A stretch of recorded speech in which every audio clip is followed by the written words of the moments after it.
Hello friends, आज की इस वीडियो में हम आपका बीएससी सेकंड सेमेस्टर मैथ्स में आपकी 2 बुक्स है। फर्स्ट बुक है मैट्रिसेस एंड डिफरेंशियल इक्वेशन जो हमने स्टार्ट की हुई है, उसमें आपका चैप्टर मैट्रिक्स चला हुआ है। आज की इस वीडियो में हम आपकी सेकंड बुक स्टार्ट कर रहे हैं जिसका नाम है जियोमेट्री। इसमें आपकी जो यूनिट 3D है, इसमें भी आपकी 2 यूनिट्स है, यूनिट 2D और एक है 3D। तो जो आपकी यूनिट 3D है यानी 3 डायमेंशन जियोमेट्री, उसका जो चैप्टर फर्स्ट है सिस्टम ऑफ कोऑर्डिनेट्स, उसके बारे में आज हम क्या पढ़ने वाले हैं कि 3D सिस्टम क्या होता है। डिस्टेंस बिटवीन 2 पॉइंट्स, अगर आपको 2 पॉइंट्स गिवन है तो आप उनकी डिस्टेंस कैसे फाइंड करेंगे, और अगर आपको डिस्टेंस किसी पॉइंट की ओरिजिन से बतानी है तो आप उसे किस प्रकार से फाइंड करेंगे। तो दोस्तों इसकी दो वीडियो आएगी इसके बेसिक्स के, इस चैप्टर के, और इसका बेसिक्स आपका कंप्लीट हो जाएगा। उसके बाद हम इसके एक्सरसाइज को सोल्व करेंगे। अब मैं आपकी जो एक्सरसाइज सोल्व करेंगे वो आपकी किस पब्लिकेशन की बुक से होगी, कृष्णा पब्लिकेशन की बुक से हम इसके एक्सरसाइज को सोल्व कराएंगे। तो चलिए, इसमें आपकी unit 3D chapter system of coordinates.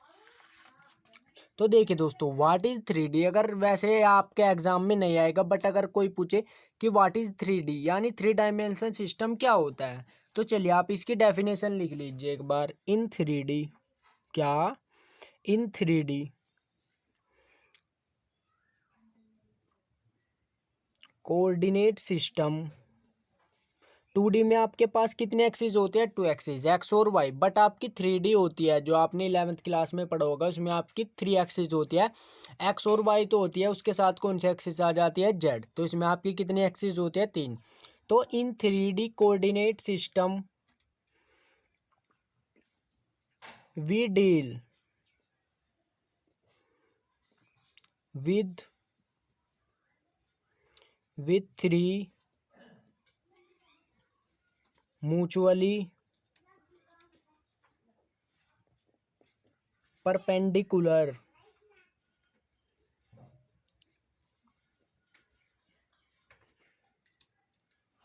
Axis called, जो आपकी परपेंडिकुलर एक्सिस है कौन कौन सी है, एक्स वाई और जेड एक्सिस आपकी वो है। क्या हुआ डेफिनेशन 3D की, इन 3D system we deal with 3 mutually perpendicular axis called क्या है यहाँ पर, called x y z axis. बस दोस्तों, इसमें आपको इतना ही लर्न रखना है। वैसे आपका इस चैप्टर में इसका यूज नहीं है, बट फिर भी आपको इसे पता होना चाहिए। तो चलिए अब देखते हैं डिस्टेंस बिटवीन 2 गिवन पॉइंट्स। अगर आपको 2 पॉइंट्स दिए, सपोज आपको P एक पॉइंट तो दिया, आपको P पॉइंट में आपको कोऑर्डिनेट क्या दिए, x1 y1 z1, और Q पे क्या दिए, x2 y2 z2। तो आपकी डिस्टेंस निकालनी है। P की इक्वल तो आपका क्या होता है, अंडर रूट, क्या आता है, under root x2 minus x1 plus y2 minus y1 plus z2 minus z1, और इनका क्या होता है, स्क्वायर। या आप इसका दूसरा फॉर्मूला क्या हो सकता है, और आपकी डिस्टेंस फिर आप कैसे भी निकाल सकते हैं, प्यू की इक्वल टू आपका अंडर रूट तो आएगा ही दोस्तों। ये तो बेसिक सी चीज़ है, ये आपने क्लास 11th में पढ़ी है कि आप x2 माइनस x1 है तो आप x1 माइनस x2 भी लिख सकते हैं, x1 minus x2 the power 2 plus y1 minus y2 the whole square plus z1 minus z2 the whole square. तो दोस्तों आप x2 माइनस x1 या x1 माइनस x2 इनमें से आप कुछ भी यूज़ कर सकते हैं। तो चलिए अब हम इसे एक एग्जांपल से समझते हैं। सपोज आपको एग्जांपल ले लीजिए आप, एक एग्जांपल है हमारे पास, आपको पॉइंट दिए 2 4 5 और आपको फिर क्यों पॉइंट दिया 5 0 6। तो दोस्तों इसमें आपका ये क्या है, इसमें आपका है x1 y1 और z1। ये क्या आपका x2, ये क्या आपका y2, ये क्या आपका z2। तो दोस्तों x1 y1 z1 x2 y2 z2 की वैल्यू मिल गई हमें, तो हमें डिस्टेंस फाइंड करनी है।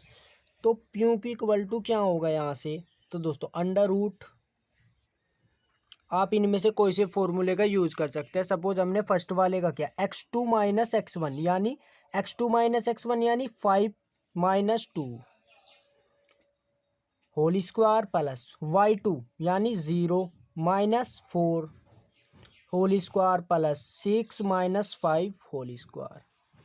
तो दोस्तों यहाँ पे क्या बचा आपका 3 square plus minus 4 square plus 1 square equal to फिर आपका यहाँ से आपका 9 प्लस 16 प्लस 1। तो यहाँ से आपको क्या मिला 16 प्लस 9 प्लस 1 आपके क्या हुए 26। ये आपके क्या है ये आपके क्या मिली आपके डिस्टेंस मिली पी क्यू इक्वल टू √26। तो चलिए अब इसके बाद देखते हैं distance between two given points. तो हमने पता किया, अब हम क्या देखते हैं डिस्टेंस फ्रॉम ओरिजिन। डिस्टेंस आपको किसी पॉइंट की distance of A point distance of A point P. Suppose आपको कोई पॉइंट दिया हुआ है XYZ फ्रॉम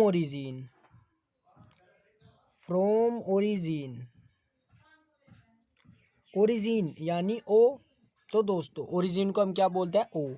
तो दोस्तों ओरिजिन पे आपके XYZ इनके मान क्या होती है 0 होती है। तो यहाँ पे X का कोऑर्डिनेट भी 0 Y का भी और Z का भी क्या हुए 0। तो यहाँ से डिस्टेंस क्या बनेगी आपकी, अगर आपको किसी पॉइंट की ओरिजिन से डिस्टेंस बतानी है तो आपको सिंपली उसका फॉर्मूला लर्न रखना है कि क्या होती है वो √x² plus y² plus z²। दोस्तों वैसे आप इसे उससे भी फाइंड कर सकते हैं। आप इसे x1 x2 x1 y1 z1 late कीजिए और आप इसे x2 y2 z2 लेट कीजिए तो आपको तब भी यही मिलेगा। तो सपोज आप इसे एग्जाम्पल से बट आपको सिंपली ये रिजल्ट लर्न रखना है। आपको कोई पॉइंट दिया P, इसके कोऑर्डिनेट दिए 3 2 1 और दोस्तों आपको इसकी ओरिजिन से डिस्टेंस बतानी है। ओरिजिन पे आपके पॉइंट 0 0 0। तो यहाँ से PO इक्वल टू क्या है यहाँ पर XYZ के प्लेस पर क्या है 3 2 1। तो दोस्तों यहाँ से क्या होगा 3 square plus 2 square plus 1 square equal to 9 plus 4 plus 1। तो यहाँ से आपका √14। तो दोस्तों इससे जो नेक्स्ट लेक्चर है उसमें हम आपका सेक्शन फॉर्मूला के बारे में डिस्कस करेंगे। तब तक के लिए धन्यवाद। या फिर दोस्तों चलिए सेक्शन फॉर्मूला को भी हम इसी वीडियो में समझ लेते हैं, नेक्स्ट लेक्चर में हमारा टाइम बचेगा। तो देखिए दोस्तों सेक्शन फॉर्मूला क्या है हमारा सेक्शन फॉर्मूला में हमारे 2 टाइप्स होते हैं। सेक्शन फॉर्मूला हमारा 2 जगह के लिए यूज होता है, एक तो आपका इंटरनली के लिए और एक आपका एक्सटर्नली के लिए। तो चलिए मैं समझाता हूँ। The coordinate of the point R, suppose आपके पास कोई पॉइंट है R है, विच डिवाइड्स जो डिवाइड्स करता है joining 2 points P x1 y1 z1 and एक पॉइंट दिया आपको Q internally in ratio m1 ratio m2। आपको 2 पॉइंट्स आपके किस रेशो में डिवाइड्स होते हैं m रेशो को m1 रेशो m2। तो देखिए दोस्तों आपका यहाँ पर x1 y1 z1 के प्लेस पर कुछ भी वैल्यू हो सकती है 2 4 5, यहाँ पर भी -1 -2 y3। यहाँ पर आपका m1 रेशो m2 भी आपका कुछ ही हो सकता है 2 हो सकता है 4 हो सकता है। तो चलिए x का फॉर्मूला x पॉइंट फाइंड करने के लिए आपका क्या होगा m1 x2 plus m2 x1 upon में क्या m1 प्लस m2। फिर y के लिए क्या होगा यहाँ पर x के प्लेस पर क्या आ जाएगा सिंपली y2। देखिए दोस्तों आपको केवल ये वाला फॉर्मूला लर्न रखना है और आप इसी से सारे फॉर्मूलाज बना लेंगे खुद ही। y equal to m1 m2 तो यहाँ पर सेम है बट यहाँ पर x2 के प्लेस पर क्या है y2, यहाँ पर क्या y1। इसी प्रकार आपका z वाले के लिए m1 x2 के प्लेस पर z2 प्लस m2 z1, ये आपका m नहीं है यहाँ पर m2 z1। उसके बाद अपोन में m1 प्लस m2 आपका सभी के लिए सेम है। अब देखिए दोस्तों अगर आपका यही the coordinate of point R which divides joining two points P and Q, अगर आपका यहीं पर एक्सटर्नली आ जाए फॉर एक्सटर्नली, तब आपका ये फॉर्मूला क्या होगा। एक्सटर्नली के लिए आपका क्या होगा, आपका यहाँ पर कुछ नहीं होगा, बस आपका साइन है, साइन चेंज होगा, यानी आपका पॉजिटिव है तो यहाँ पर क्या आ जाएगा निगेटिव। यहाँ पर पॉजिटिव तो देखिए आप देख सकते हैं, यहाँ पर भी आपका क्या है निगेटिव, यहाँ पर भी आपका पॉजिटिव, यहाँ पर आपका निगेटिव, यानी आपके फॉर्मूलाज में ओनली साइन चेंज हुआ है। उसके बाद अब आपको नोट करके 2 पॉइंट्स लिखने हैं। अगर आपको सपोज आपको कोई पॉइंट दिए, चलिए इसे थोड़ा रफली समझते हैं। सपोज आपको बोला P and Q, P point दिया आपको 2 4 5 और Q दिया आपको 3 2 1, डिवाइड्स इन रेशो 2:-3, यह आपको दिया।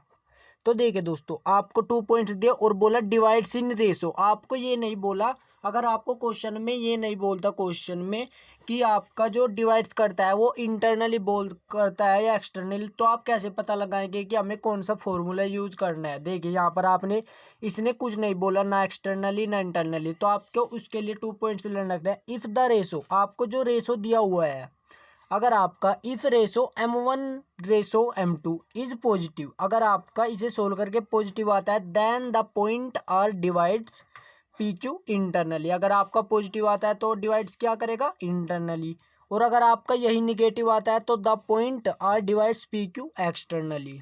देखिए दोस्तों, जैसे हमने उदाहरण समझा था 2-3, तो देखिए दोस्तों ये आपका क्या है माइनस है ना, तो आपका क्या करेगा, ये आपका एक्सटर्नली डिवाइड करेगा। ये कब यूज होगा, जब आपको वो क्वेश्चन में नहीं बोलेगा कि आपको एक्सटर्नली डिवाइड करना है या इंटरनली। तो दोस्तों हमने यहाँ तक क्या पढ़ा आज, डिस्टेंस फार्मूला पढ़ा हमने, डिस्टेंस फ्रॉम ओरिजिन और सेक्शन फार्मूला। ये सेक्शन फार्मूला आपको तब और अच्छी तरह से क्लियर होगा जब हम इसके एक्सरसाइज और एग्जाम्पल्स करेंगे आपकी बुक में, जो आपके क्वेश्चंस वगैरह दिए हुए हैं।